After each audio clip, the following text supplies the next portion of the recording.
Again, I informed the Speaker and asked clearance about the instructions ng Pangulo.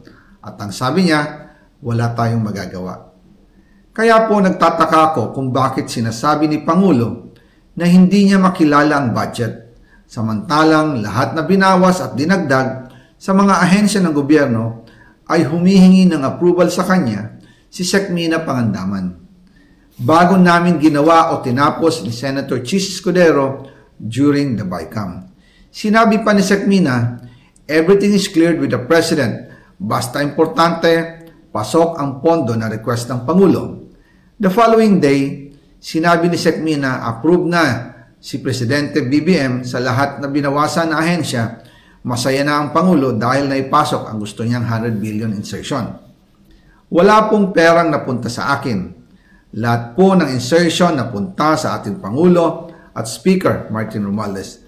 Ako lang at ang aking mga tao, sila Paul Estrada, Mark Tiksay, at ang aking mga security ang nag-deliver papunta sa bahay nila Pangulong Bongbong Marcos at Speaker Martin Romualdez sa North Forbes Park, South Forbes Park, hanggang sa Malacanang. Yung mga deliveries po ay merong record ang aking mga tao. Totoo po yung sinasabi ni Orly Gutesa na nag-deliver siya sa Forbes Park. Totoo din po ang sinasabi ni Orly Gutesa na nag-deliver siya sa Malacanang nung siya ay nasa Senado. Para mapatunayan ang mga litrato na deliveries ay lalabas ko po together with this video.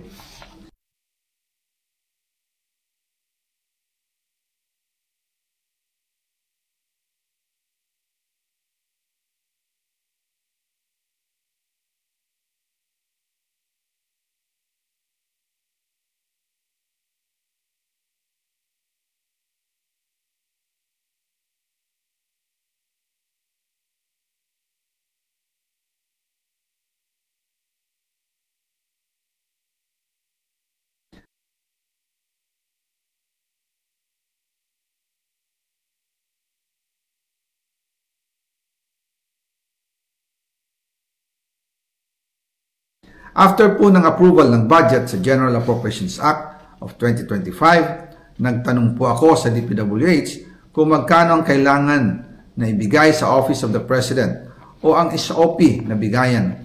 Ang sinagot sa akin ay 25%. Ang ibig sabihin nito, 25% ng 100 billion ang SOP na kailangan ibigay kay BBM mismo. In total, 25 billion ang napunta kay Pangulong Bongbong Marcos. Kaya ngayon ay hinahamon ko si Ombudsman Remulla kung seryoso talaga siya sa mga sinasabi niya sa kanyang press release na idadamay niya pati si Martin Romualdez kung magbibigay ako ng ebidensya.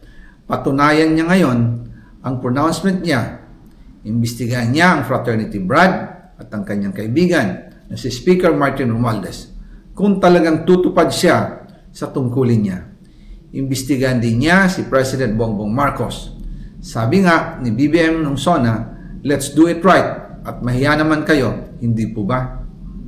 Nananawagan din po ako sa Senado na imbestigahan ang 100 billion insertion ni Presidente. Alam ko po na hindi gagawin ni Ombudsman Remulla ang hamon ko. Pero magaling ang Senado sa imbestigasyon at ako ay naniniwala na dahil sa kanila, lalabas ang katotohanan.